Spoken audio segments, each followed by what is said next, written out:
I'm Scott L. Miller. It's the 18th of April, 2021. This is Sheep Guarding Llama, and I am in Houston, where I am. That is the line of the sun hitting all that. Wow, that's how bright it is. I'm in Houston doing one of our final runs to the storage unit, kind of all sweaty from, I've been packing, or unpacking, I guess, for the last couple hours. So this is the state of the storage unit. You can kind of see it there. I guess I have to step away pretty much to get a good look at it. It is hard to tell, but that is like a 10 by 12, and it is packed front to back. The door barely closes. I'm confident it's going to close. I'm going to step in here, let the camera adjust a little bit. It is packed to the ceiling. That is a 10-foot ceiling, and yeah, we're all the way up. Those are bins. We have heavy-duty bins stacked all the way up. All kinds of furniture packed in here. You can kind of see there's a row of monitors up there. Like, we're using every last inch, and it's at some point it's just going to collapse. So today, I'm doing this kind of early. It is 7 o'clock on the nose when I'm recording this, and today is our last really big packing day, because today is Paul's last day in America ever. He is emigrating to Nicaragua first thing tomorrow morning. I have to get up at about 5 o'clock in the morning to drive him to the airport, and that is it. He has no return ticket and no plans on returning home. He has some very loose plans for some possible visitation back to the States sometime in the future, maybe, but it's really loose and just like a couple days and years out. He did have a trip to Canada planned, but that's canceled now that Canada's in the throes of the pandemic, way worse than the US was at any point. So we had to get all the big stuff out of the house today. So every large thing that needed help being lifted was lifted, put into the van. I had to come down here alone because we only have one car now. And actually we had so much stuff that I'm taking some things back with me, including the bookshelf, the teak bookshelf that Dominica and I got from our wedding money. One of the bar stools. No sentimental value there. It was just a gift to us, or it was a hand-me-down from her brother Joe, who didn't need the bar stools anymore. But I am taking back the Commodore Amiga 1000 monitor, the 13-inch CRT that we got when I was 11 years old, and it still works and is great, but we can't keep it. It does not fit in that storage unit. I am never going to hook it up and use it. It is what it is. It cannot be kept. As sad as I am that it can't be kept, and I just can't. And it probably wouldn't survive the voyage anyway. So I have no idea what we're going to do with it. If anybody needs it, let me know, because it's going to disappear. So this morning, got up at 7:30,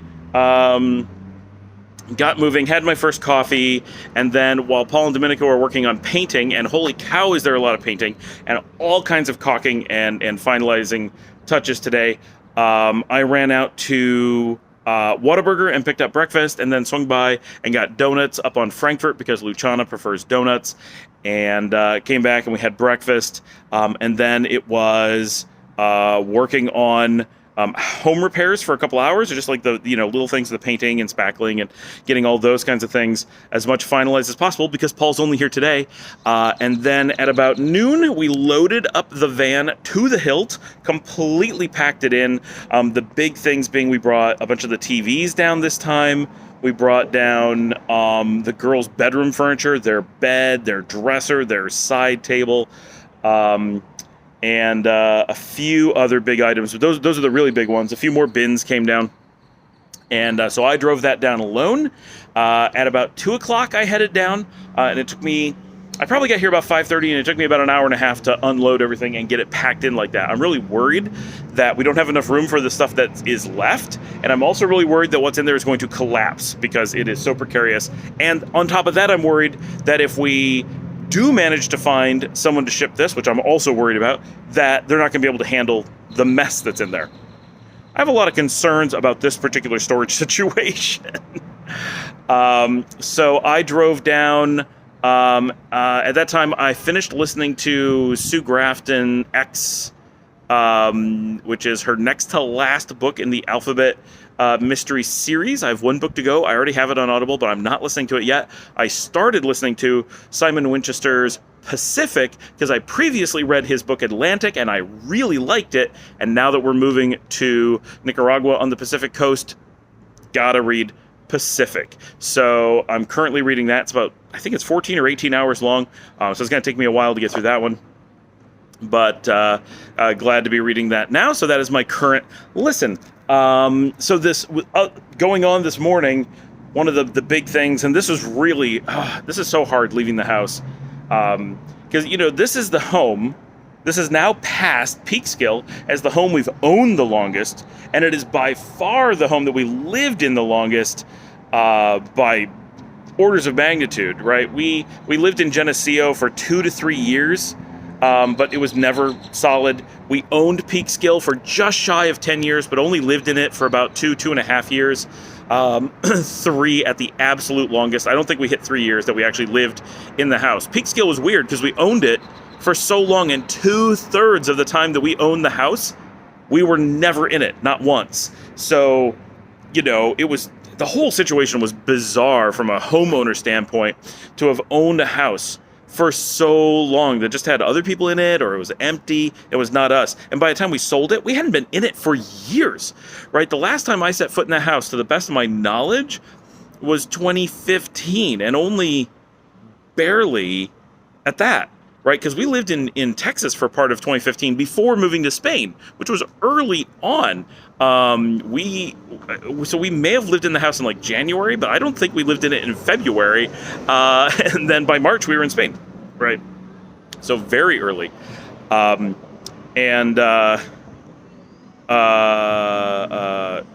from 2015 until we sold it, which was somewhere around 2018, I think it was 3 solid years that we were not in that house at all. And so we sold it. So the last 3 years that we owned it, we never saw it. I have no idea what it's like, right? Like, who knows what happened to it in all those years that it was sitting there? Like, it's crazy.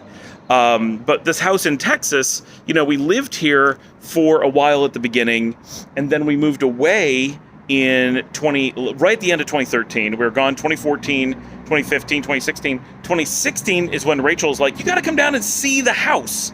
And I was like, oh my gosh, I kind of forgot the house, right? Like we hadn't lived in it for that long, and like so much had gone on, and we'd gone back to Peekskill. So it kind of reset our brains, and then we had moved overseas. And so owning this house in Texas felt so weird. And when I came back to visit, it was like, this is the weirdest thing.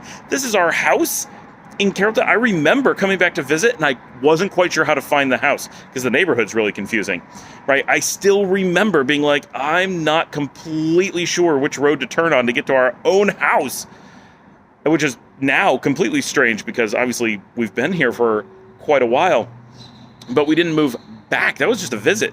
We moved back in the summer of 2017. And so now we've been here almost 4 years. We have never lived anywhere a stretch of 4 years before, and we don't quite make it now.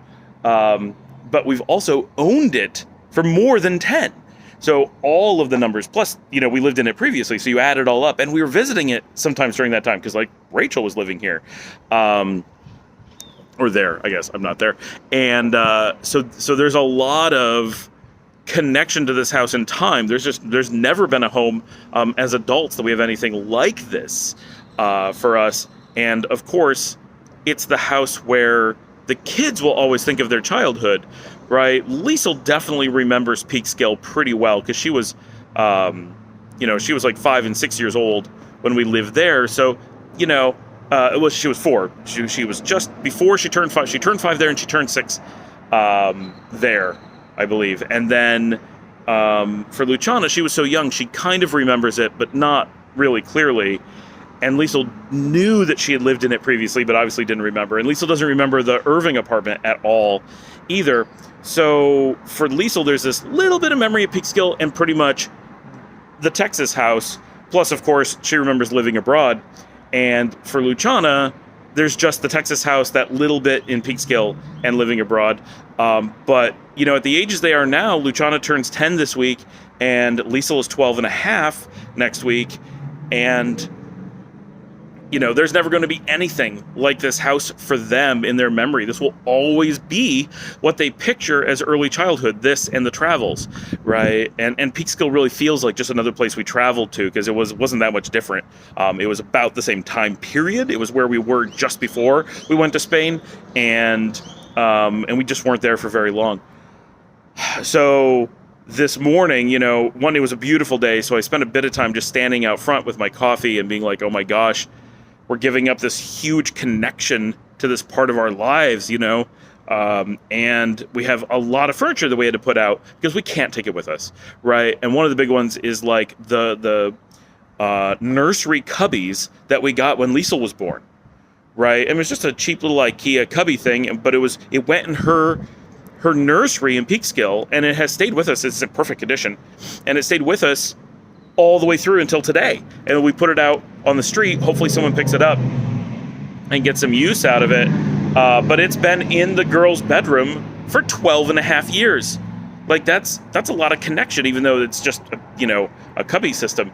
And like a bunch of the furniture from around the house we put out on the street. And some people came by, which made me feel a lot better. Some of the neighbors came by, they're like, oh my gosh, we have a new toddler and we need all this stuff. And they just started taking all kinds of things. They took, loads of furniture away, which is great. It would be nice if it at least goes to a nice home, because a lot of this stuff is in good shape, and obviously, I don't know, we just feel better that it doesn't get thrown away after all these years of us, caring for it, and it meaning something to us. But it's, this is a very tough move for me, and I think most people would think that leaving your home country forever, kind of, is, when we moved abroad, it was like, well, we're moving abroad, but we're only moving abroad half time, right? We weren't leaving, we were just going other places. But with this, we're actually emigrating in a few weeks, and, we have no ties back to the U.S. physically. We don't own anything here. We don't have an address here. And we are filing for residency overseas, and that is, our home is going to be several countries away. And, of course, we're able to come back. We're not giving up our citizenship. We're not banned from returning to the U.S. But I think most people would see that as like this really dramatic thing. And for us, and especially for me, that is not at all dramatic. Like, that's the easiest thing in the world, partially because we've lived overseas. But it really is giving up the last major physical ties to the children's childhoods. That's the really tough stuff. We're not just giving up the home. That's huge. It's the home where we last had Oreo. It is the home that we got when Liesel was tiny. It is the home that we got when Luciana was born. We got it because we were pregnant with Luciana, is why we needed a bigger home. It's where we brought Luciana home from the hospital.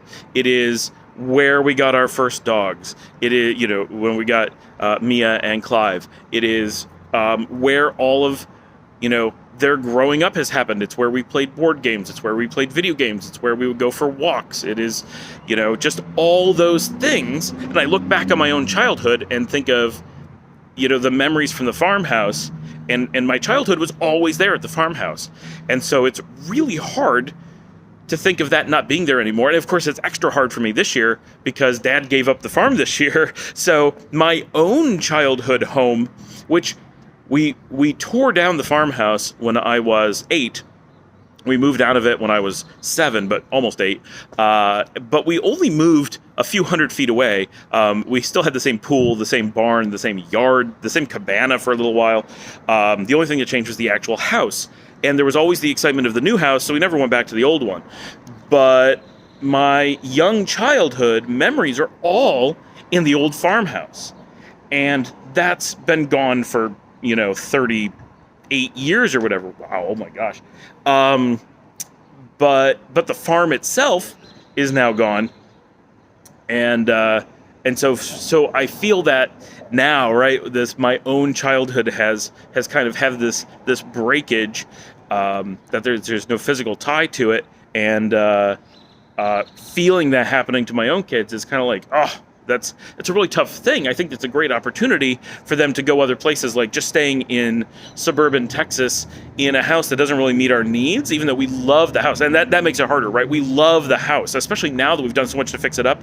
The yard is gorgeous. The living room is gorgeous. The floors look great. Every little thing is like perfect in the house now. And the atrium is so nice. And all these things that we bought that house for the kids to grow up in. And that feeling of them not needing it anymore is just tough, right? But then on top of that, they have all the things that are in the house. A lot of them are in storage. We're keeping a lot of stuff, but the amount of stuff that we're letting go is unbelievable, right? It's van load after van load going to donations.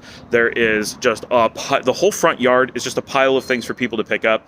We've had a crane came by on Friday to pick up all the trash from the front. There was so much where, the back is constantly just full things of recycling and garbage. So much stuff is leaving that, we're giving away a lot of the toys, a lot, and that's another tough thing is just, the girls are going through here's the things we don't need anymore. And they're being great about it, right?